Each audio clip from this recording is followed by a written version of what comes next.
Hello, bonjour à tous. Pour notre quatrième leçon, nous allons voir comment remplir des formes. Alors, nous allons prendre une première forme. On va prendre ce rectangle-là, bien noir. Nous allons lui donner une petite épaisseur. Voici. Vous savez que sur un rectangle, on peut jouer à la fois sur son angle ici. On peut travailler en prenant les les petites accroches, les petites encres pour pouvoir lui faire des angles plus ou moins ronds. Et maintenant, nous allons voir comment nous pouvons le remplir. Alors d'abord, ce que nous avons déjà vu, c'est de prendre une couleur et ensuite de l'installer avec ce petit carré blanc dans le centre de ce rectangle. Alors ce qui est possible de faire aussi, c'est lui demander d'avoir un peu plus de couleurs. Pour avoir un peu plus de couleurs, on va aller sur l'édition des couleurs. Ici, nous avons le panneau d'édition de couleurs. Voyons que la couleur est positionnée ici. Et en déplaçant donc, ce curseur, on peut faire varier les couleurs du plus clair au plus sombre. Et ce dans chaque couleur. Le vert, le bleu intense, le violet, le rose et le rouge. Alors vous avez plusieurs modèles de récupération des couleurs. Ici nous pouvons demander d'avoir les couleurs RGB, c'est-à-dire nous allons jouer sur les trois couleurs, rouge, vert, bleu. Nous avons le modèle CMYK qui propose en fait les trois couleurs fondamentales plus les couleurs sombres et sur lequel on peut également jouer. J'avoue que ces couleurs-là, je les utilise assez peu. Vous avez ce modèle-là que j'utilise le plus souvent, qui permet donc de trouver à peu près toutes les couleurs que l'on veut dans un spectre de couleurs. Et vous avez ici les couleurs uniquement noir et blanc. Donc revenons sur ces couleurs. Repartons sur le jaune.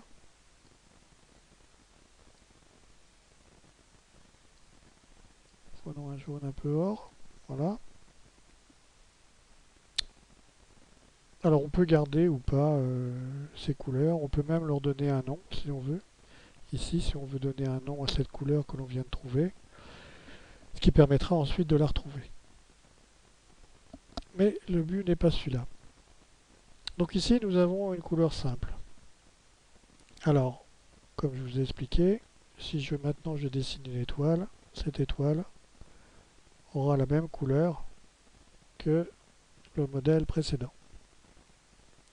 Maintenant, si je veux mettre en place à l'intérieur de ce rectangle des choses un peu plus compliquées, eh bien, on me propose plusieurs choses. On me propose une galerie ici de remplissage. Donc ça se trouve dans la file galerie. Et vous avez ici, quand vous passez votre curseur au-dessus, l'idée de ce que contient la galerie. Mais la galerie contient bien sûr plus de modèles que ceux qui sont affichés. Alors prenons ici par exemple des galeries, une galerie qui est un petit peu de tout. Donc prenons par exemple cet élément. Alors, du côté de la page, je vais choisir l'élément qui va recevoir la galerie. De l'autre côté, je sélectionne l'élément à remplir et je fais Fill. Alors vous voyez que cet élément donc, est venu remplir le cadre de ce rectangle. malgré tout, c'est peut-être pas ce que je veux. Je veux peut-être une image un peu plus petite ou un peu plus grande. Donc pour pouvoir jouer sur cette image qui est contenue à l'intérieur de ce rectangle, je vais aller chercher l'outil de remplissage. Et là, vous voyez que des flèches apparaissent. Ces flèches m'indiquent que je peux, si je les prends, tourner la page. Si je réduis ces flèches, je peux réduire aussi la dimension de l'image jusqu'à avoir des images extrêmement petites, très fines. Je peux aussi dire que... Alors, bon, je reviens en arrière. Donc voilà la façon de remplir un élément. Bien sûr, maintenant, si je reprends, si je refais une étoile, cette étoile sera remplie avec l'élément précédent.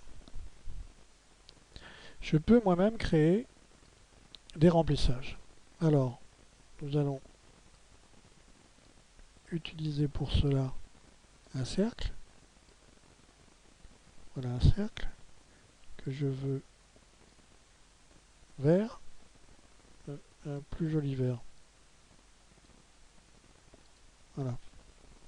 Je vais utiliser l'outil de contour qui va me permettre de faire plusieurs contours successifs. Je tire sur les petites flèches et vous voyez que j'ai plusieurs contours successifs qui ont été créés, dont le nombre de steps est de 2. Si je fais une step, je me trouve comme ça. Si j'en fais 3, pardon,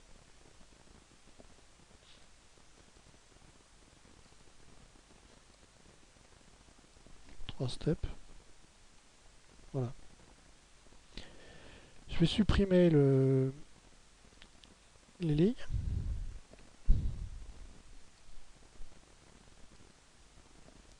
Et cet objet, que je vais réduire, je vais le transformer en une image bitmap.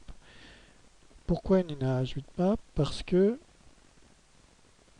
seules les images bitmap peuvent apparaître dans les remplissages. Donc je vais créer cette image. Et voyez que maintenant cette image, si je vais ici, dans les bitmaps qui sont pris en compte actuellement, je vais retrouver cette bitmap ici. Alors maintenant, je vais supprimer cet élément, supprimer celui-ci, qui ne me sert plus. Je vais aller chercher un rectangle. Je vais venir ici. Il faut que je sélectionne. Toujours pareil. Je viens ici et je lui dis fil. Le rectangle est rempli. Je vais sur l'outil fil. Je lui dis que je veux répéter cette valeur. Et vous voyez maintenant que j'ai un papier peint qui ressemble étrangement au papier peint que l'on trouvait en 68 dans les appartements dits modernes.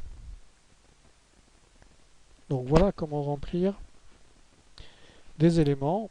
Alors ces éléments peuvent être quelconques également, je vais vous démontrer. Ici, je prends l'outil qui permet de faire des dessins quelconques. Vous voyez que je vais réduire ces deux éléments.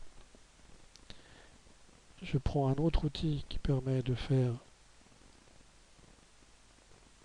des choses plus sophistiquées. Hop! Donc j'ai toujours cet élément qui vient. Enfin, utilisation du dernier outil.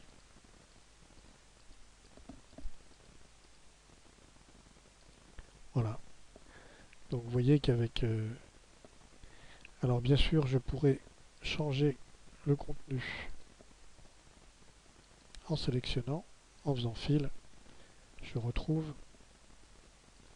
cet élément, repeat.